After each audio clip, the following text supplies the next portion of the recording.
അപ്പോൾ ഇനി നമുക്ക് ഒന്നാം പാൽ ആഡ് ചെയ്ത് കൊടുക്കാം. അപ്പോൾ ഞാനിവിടെ 1 കപ്പ് ഒന്നാം പാൽ എടുത്തിട്ടുണ്ട്. അത് നമുക്ക് ചേർത്ത് കൊടുക്കാം.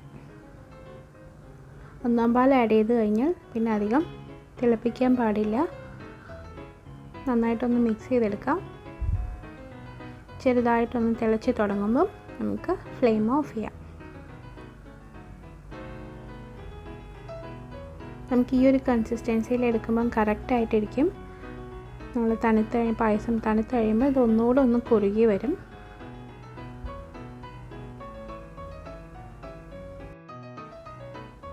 അപ്പം എല്ലാവരും ഈ പായസം ഒന്ന് ട്രൈ ചെയ്ത് നോക്കുക. ഇത് വളരെ ടേസ്റ്റിയാണ്. അതെല്ലാവർക്കും ഒത്തിരി ഇഷ്ടമാവും.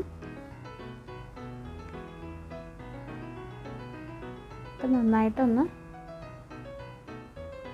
ചെറുതായിട്ടൊന്ന് തിളച്ച് വരുമ്പോൾ നമുക്കിതൊന്ന് ഓഫ് ചെയ്യാം.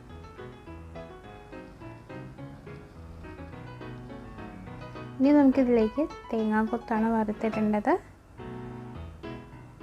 ഇതിപ്പോൾ ചെറുതായിട്ട് തിളച്ച് തുടങ്ങിയിട്ടുണ്ട്. നമുക്കിനി ഫ്ലെയിം ഓഫ് ചെയ്യാം. ഇപ്പം നമ്മുടെ പായസം റെഡിയാണ്. നമുക്കിനി തേങ്ങാക്കൊത്ത് വറുത്ത് ചേർക്കാം. അപ്പോൾ അതിനായിട്ട് ഞാനിവിടെ ഒരു പാൻ എടുത്തിട്ടുണ്ട്. അതിലേക്ക് 1 ടേബിൾ സ്പൂൺ നെയ്യ് ആഡ് ചെയ്ത് കൊടുക്കാം. ഇതിലേക്ക് ഒരു 1/4 കപ്പ് തേങ്ങാക്കൊത്ത് ആഡ് ചെയ്ത് കൊടുക്കാം.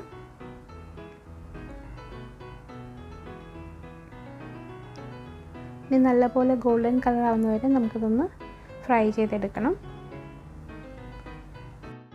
അപ്പോൾ നമുക്കിതിലേക്ക് വേണമെങ്കിൽ നട്ട്സ് കൂടെ ആഡ് ചെയ്ത് കൊടുക്കാവുന്നതാണ്. കാഷ്യൂം കിസ്മിസ് എല്ലാം ഫ്രൈ ചെയ്ത് ആഡ് ചെയ്ത് കൊടുക്കാം. ഞാൻ ഇന്നിവിടെ തേങ്ങാക്കൊത്ത് മാത്രമാണ് ആഡ് ചെയ്ത് കൊടുക്കുന്നത്. അപ്പോൾ നന്നായിട്ട് ഗോൾഡൻ കളർ ആവുന്നവരെ നമുക്ക് ഫ്രൈ ചെയ്ത് എടുക്കാം. ഇപ്പോൾ റെഡി ആയിട്ടുണ്ട്. നമുക്കിനി തേങ്ങാക്കൊത്ത് പായസത്തിലേക്ക് ആഡ് ചെയ്ത് കൊടുക്കാം. ഇനി നന്നായിട്ടൊന്ന് ഇതൊന്ന് മിക്സ് ചെയ്തെടുക്കണം.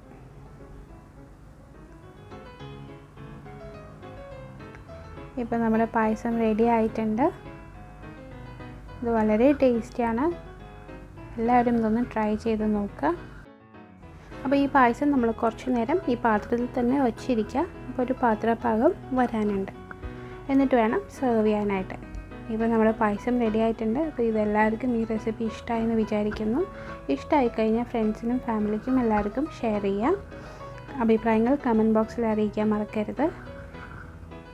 കൂടെ തന്നെ സബ്സ്ക്രൈബ് ചെയ്യാനും മറക്കരുത്. ബെല്ലൈക്കൺ കൂടെ പ്രസ് ചെയ്യാം. അപ്പോൾ വീണ്ടും നല്ലൊരു റെസിപ്പി ആയിട്ട് നമുക്ക് കാണാം. എല്ലാവർക്കും ഒരിക്കൽ കൂടി ഹാപ്പി ഓണം. അപ്പോൾ എല്ലാവരും സേഫായിട്ട് ഇരിക്കുക, സേഫായിട്ട് ഓണം ആഘോഷിക്കുക. വീണ്ടും നല്ലൊരു റെസിപ്പി ആയിട്ട് നമുക്ക് കാണാം. Thanks for watching.